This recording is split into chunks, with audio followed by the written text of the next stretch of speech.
हमारा जीवन अच्छा खासा चल रहा है, अचानक से कोई हमारे जीवन में कोई समस्या आ जाती है तो हम क्या करते हैं, हमारी समस्या होती है सबसे बड़ी आर्थिक समस्या।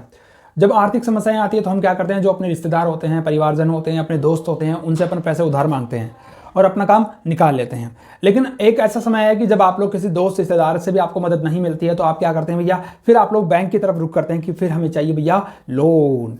तो दोस्तों, पर्सनल लोन लेने के लिए आप लोगों को किन किन बातों का विशेष ध्यान रखना चाहिए जिसके द्वारा आप लोग अपने लाखों रुपए बचा सकते हैं, वो बातें मैं आपको बताने वाला हूं। साथ में आपको ये बताऊंगा कि भैया आप लोग बैंक से लोन कैसे ले सकते हैं दोस्तों। तो चलिए शुरू करते हैं। चैनल को अभी सब्सक्राइब करके रख लीजिएगा क्योंकि इसी प्रकार की आपको काम की बातें मैं यहाँ पर बताता रहता हूँ दोस्तों। तो मित्रों, जैसा कि बताया कि जब भी आपको पैसे की जरूरत पड़ती है तो आप लोग भागते हैं पर्सनल लोन के पीछे। क्यों?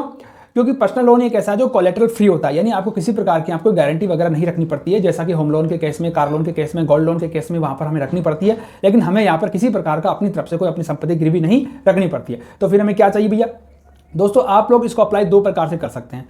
पहला तरीका आप लोगों को ऑफलाइन का है, जो सबसे बेस्ट तरीका है। आप लोग ब्रांच में जाएंगे, ब्रांच में आप लोग अपनी पूरी बात रखेंगे, अपनी आईडी वगैरह प्रूफ करेंगे, अपने कुछ दस्तावेज लेके चलेंगे, इनकम का प्रूफ वगैरह लेके चलेंगे और एक अपना ठीक ठाक सा सिविल स्कोर लेकर चलेंगे दोस्तों। तो जब ये इन बातों को आप लोग वहाँ पर प्रकट करेंगे तो आप लोगों को फॉर्म भरवाएगा, फॉर्म आप भरेंगे, अपने डॉक्यूमेंट्स की जीरोक्स कॉपी वहाँ पर लगा देंगे।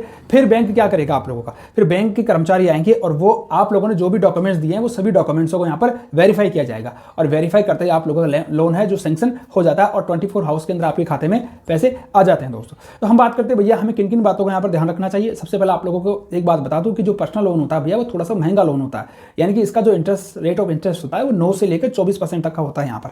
अब इसका टेन्योर हो सकता है आराम से 7 साल 5 साल तक होता है और आप लोगों की जितनी भी इनकम होती है भैया इसका लगभग 24% तक आप लोगों को बड़ी आसानी से पर्सनल लोन मिल जाता है। अगर आपको ये कंफ्यूजन है कि भैया हमें डॉक्यूमेंट्स, मान लीजिए आप बिजनेसमैन है या छोटी सी दुकान चलाते हैं या कुछ भी काम नहीं करते हैं, तो आपको कौन कौन से डॉक्यूमेंट्स की आवश्यकता पड़ेगी जिनके द्वारा आप लोग बड़ी आसानी से आप लोग लोन ले सकते हैं या आप लोग अपनी एलिजिबिलिटी चेक कर सकते हैं, तो लिंक उसका बटन डिस्क्रिप्शन में दे दूंगा। हमने पूरी प्लेलिस्ट यहाँ पर पर्सनल लोन के लिए बना रखी है दोस्तों। तो आप लोग किन किन बातों का ध्यान रखना, आपको भैया विशेष तरह ध्यान रखना कि जब भी आप लोग लोन अप्रूव कराओ उससे पहले ब्याज के ऊपर आप लोगों को बहस कर लेनी है, आप लोगों को उसके साथ में बार्गेनिंग करनी है और ब्याज को कम से कम करवाना है। यहाँ पर अगर आप लोगों की ठीक ठाक इनकम होगी 10-15 हज़ार रुपये भी अगर आपकी इनकम होती है तो आप लोग बड़ी आसानी से यहाँ पर लोन ले सकते हैं दोस्तों। तो वहाँ पर आप लोग बैंक 101% आप लोगों का ब्याज कम करेगा। दूसरा, जब भी आप लोग EMI को डिसाइड करवाएं तो EMI डिसाइड कराने से पहले आप लोग अपने बजट को जरूर देख लीजिएगा। कहीं ऐसा नहीं हो कि इनकम हमारी 10,000 रुपये की और हम EMI 8,000 की करवा लें, तो फिर अपन यहाँ पर परेशान होते रहेंगे दोस्तों। इसके अलावा आप लोग किन बातों का ध्यान रखना है, इसके अलावा आप लोग प्रोसेसिंग फीस का पहले पता करवा लेंगे। मान लीजिए आपके पास में बाद में और पैसा आ गया तो आप लोग उसको फोरक्लोज करवा सकते हैं, अपनी प्रीपेमेंट कर सकते हैं, तो इनके कोई चार्जेस वगैरह तो नहीं लग रहे। इनके ऊपर अगर लग रहे हैं तो पहले आप लोग वेव ऑफ करवा लीजिएगा दोस्तों। तो ये कुछ काम की बातें हैं दोस्तों जो आप लोग पर्सनल लोन लेते समय यहाँ पर ध्यान रखनी है दोस्तों। अब रही बात ऑनलाइन की, तो ऑनलाइन के अंदर आप लोग फॉर्म तो अवेलेबल, अपनी डिटेल तो यहाँ पर भर दोगे, लेकिन भैया काम तो यहाँ पर बैंक के कर्मचारी तो आएंगे, वेरिफिकेशन भी वहाँ पर उसी प्रकार से किया जाएगा दोस्तों, क्योंकि पर्सनल लोन होता है अमूमन 50,000 से लेकर 40 लाख रुपए तक का आपको यहाँ पर दिया जाता है दोस्तों।